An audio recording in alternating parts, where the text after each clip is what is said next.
Piccolo without a doubt is the most important character within the DBS superhero movie, and it's safe to say that without him the events of the movie would have taken a drastic turn. So in this video I plan on going over what would have happened if Gamma 2 actually succeeded in killing the Super Namekian himself. We can say that this moment right here is where our green hero's life would have been taken.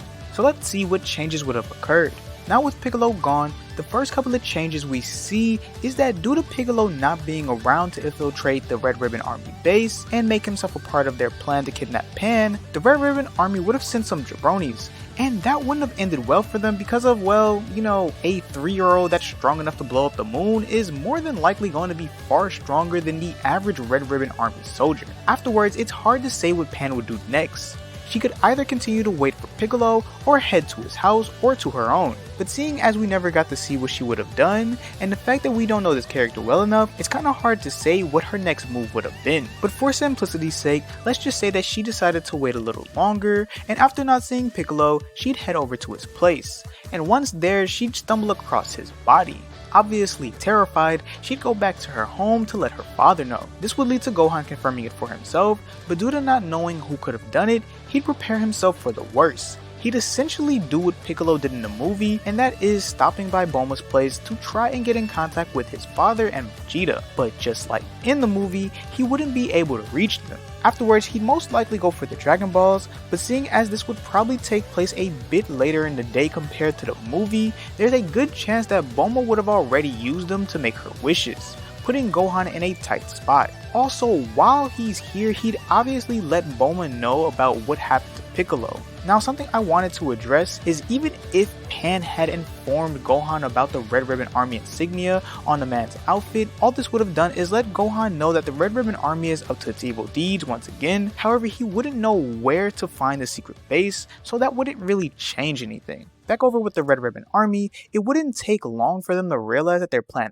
failed, and seeing as they still considered Gohan a quote-unquote shadow boss, they'd still target him over Goku, Vegeta, Bulma, and Mr. Satan due to them viewing those four as the quote-unquote big bosses of the evil Capsule Corporation. However, due to the recent events of Pan escaping, they'd have to find another way to weed Gohan out alone. I can see them going after Videl next, but they wouldn't send in normal troops due to what happened with Pan. Instead, they'd send in one of the Gammas to apprehend her, and the Gammas would do so even if they believed that it wasn't very heroic, due to them thinking that it would be a necessary evil.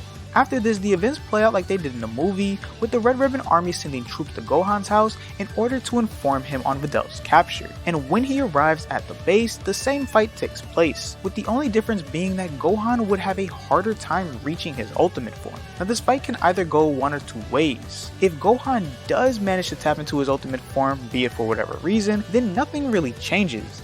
You might be wondering how Gohan would be able to take on both of the Gammas since Piccolo wouldn't be here to stop Gamma 2 from interfering. And simply put, Gohan wouldn't have a hard time fighting the duo, and if I'm being honest, I believe that he had more than enough power to beat the Gammas at the same time. If you look at Ultimate Gohan's fight against Gamma 1, it was a one-sided beatdown with Gohan easily manhandling him so casually in fact that he has a conversation with Piccolo in the middle of his fight without breaking a sweat. So it's safe to say that adding another opponent that's around Gamma 1's strength wouldn't do much. And with Gammas 1 and 2 struggling to keep up, Magenta would do what he did in the movie, and that is activating Cell Max. From this point on, everything plays out how it did in the movie, with the other Z Fighters arriving with Bulma to aid Gohan and the Gammas, who at this point would realize the Red Ribbon Army are actually the bad guys. Now I do believe that Gohan still could have tapped into his beast form due to the fact that one, if not all of the Z Fighters probably would have gotten killed by Cell Max, and as a result Gohan would have tapped into that form and make short work of Cell's unwanted brother. This ending is almost a one-for-one of the original ending for the movie, with the only differences being that there would probably be more casualties. But with that, let's move on to the other scenario. Now, if Gohan fails to achieve his ultimate form due to the lack of motivation from seeing his loved ones in danger, Gamma 1 would have taken his life, and there really isn't any arguing about it. And if Gamma 1 did kill him, afterwards, the next couple of events would have played out like this. The Red Ribbon Army would give Dr. Hito the opportunity to make more Gammas as he continued to work on Cell Max, and now with one of Capsule Corp's shadow bosses defeated, they'd set their sights on the rest of the Z Fighters, or at least the ones they know about. Now the question is, how soon would they go after their next target, and who would their next target be? Seeing as they defeated both Piccolo and Gohan, one right after the other, it's safe to say that they'd act immediately. As for who they'd go after next, they'd most likely go after the Z Fighters that were present during the Cell games, meaning that Krillin, Tien, and Yamcha are up on a chopping block, followed by Goku and Vegeta, and finally Hercule and Bulma, who they see as the big bosses.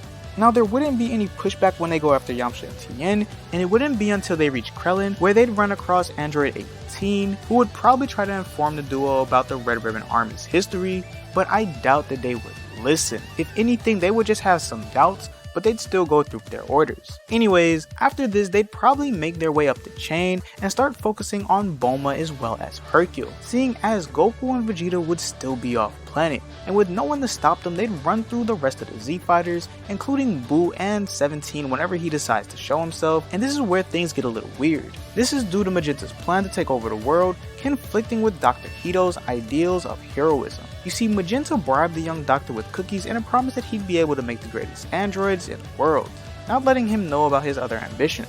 So the only way I can genuinely see this ending is either Magenta waits for Cell to be completed in order to enact his plan, or do what he did in the movie, and that is activate him early. If he activates him early, then the Earth is doomed, due to the fact that both Piccolo and Gohan are dead and Goku and Vegeta are off planet. And this is obviously the worst ending. Now if he does wait, depending on how long it takes for Cell Max to be activated, we could see a number of things happen. If it takes around a year, we could see the revival of all our heroes, which ends in a victory for them and a loss for the Red Ribbon Army, and obviously Dende would be the one who would revive them. Or seeing as we don't know when Goku and Vegeta are going to get back, whenever they do arrive on Earth, they'd more than likely exact their revenge with the use of their Ultra Forms, and the last possible outcome that I could see happening is that Dr. Hito would probably realize that Magenta is an evil guy and as a result betrays him when, he tries to take over the world. Either way, if Magenta waits for Cell Max to be complete, he's most likely going to lose. And if he doesn't wait, well then the world's gonna get destroyed. So regardless of what he would have done, Magenta would have most likely lost. But with that, it's quite easy to see that Piccolo's death would have an overall negative effect on the story, even if our heroes did manage to win. So it's a good thing that he didn't. Thank you to everyone that watched this video. I hope you have a good day. Peace, peace, deuce, deuce.